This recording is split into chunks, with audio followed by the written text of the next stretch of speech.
7월 16일 오늘은 꼭 1년 전인 2019년 7월 16일 이른바 직장 내 괴롭힘 금지법이라고 불리는 근로기준법 개정안이 시행된 지 꼭 1년이 되는 날입니다.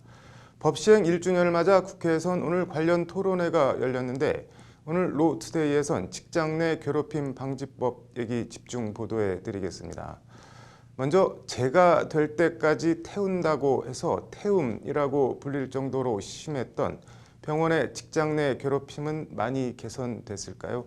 꼭 병원이 아니어도 다른 부분은 어떨까요? 신세아 기자입니다. 뻘짓해 등 욕설 및 폭력이 포함되어 있지 않더라도 비하 및 모욕감을 주는 언어를 쓴다.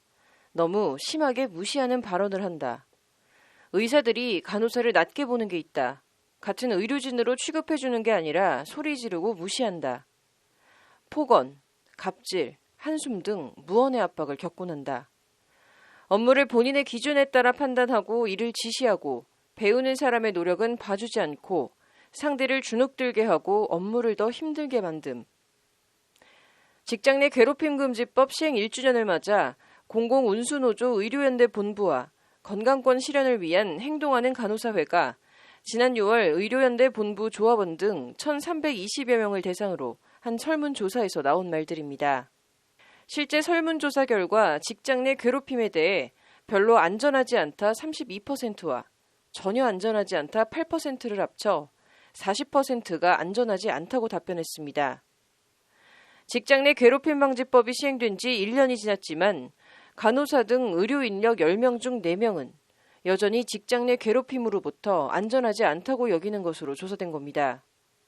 병원 입장에서 보자면 최소한의 인력과 교육 시간을 투입을 해서 효율적인 결과를 얻기 위해서 개개인의 특성을 무시하는 강한 통제가 필요하게 되는데요.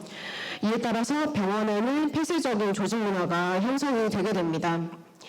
결국 이런 환경에서 일하는 간호사는 한 명의 노동자로 인정받지 못하고 병원의 부품으로 특히 대형 병원 등 노조가 있는 병원은 그나마 나았지만 노조가 없는 병원은 직장 내 괴롭힘이 여전히 심각한 수준인 것으로 나타났습니다. 직장 내 괴롭힘 금지법 시행 이후 직장 내 괴롭힘이 얼마나 줄었냐는 질문에 노조가 있는 병원은 매우 많이 줄었다가 19%, 조금 줄었다가 43%로 줄었다는 응답이 60%를 넘었습니다. 반면 노조가 없는 경우는 거의 변화가 없다가 45%, 전혀 변화가 없다가 32%로 77%가 변화가 없다고 답했습니다.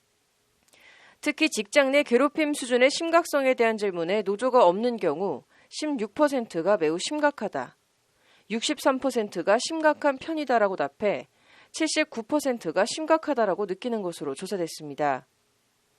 그럼에도 대응을 해도 상황이 나아질 것 같지 않아서 대응을 포기한 경우가 다반사로 나타났습니다. 인격적으로 괴롭힘이 있었지만 실질적으로 해결되지 못할 것이라는 것에 막막했다. 간호사들이 초과 근무를 암묵적으로 하고 있다. 신규가 초과 근무 수당을 받으려 한다며 선임들이 공개적으로 질책했다. 같은 노동자인 을과 을이 대립한다. 나도 그렇고 다른 동료도 그렇고 업무적으로 태움당할 땐 어디 가서 하소연할 수도 없다는 게 간호사들의 하소연입니다. 직장 내 괴롭힘이 지속적으로 발생할 수밖에 없는 병원의 구조적인 문제를 고려하지 않고 개인 간의 분쟁으로만 이 직장 내 괴롭힘을 해석을 하게 되면 장기적으로 봤을 때는 상황은 크게 달라지지 않을 거라고 생각이 됩니다. 시야를 병원 바깥으로 돌려도 상황은 비슷합니다. 시민단체 직장갑질 119가 최근 전국 직장인 1,000명을 대상으로 한 설문조사 결과에 따르면 법 시행 이후 괴롭힘이 줄어들지 않았다는 응답이 46.5%로 나타났습니다. 아직도 절반 가까이 직장 내 괴롭힘이 여전하다는 건데 특히 남자보다는 여자가, 나이가 어릴수록 상용직보다는 비상용직이, 노조 조합원보다는 비노조원이, 관리자보다는 일반 사원급에서 직장 내 괴롭힘이 줄어들지 않았다고 답한 비율이 전부 높았습니다. 비정규직과 여성 등 이른바 사회적 약자의 직장 내 괴롭힘이 집중되고 있는 양상을 보이고 있는 겁니다. 아무래도 고임금 노동자가 저임금 노동자보다 괴롭힘이 줄었다라고 느끼는 비율이 높고요. 정규직이 비정규직에 비해서 괴롭힘이 줄었다고 느끼는 비율이 높고 이게 좀 우리 노동 현장에서 상대적 강자라고, 뭐 절대적인 강자는 아니죠. 상대적 강자라고 볼 수 있는 사람들이 괴롭힘이 줄었거나 혹은 법 시행에 대한 인지도가 훨씬 더 높은 것.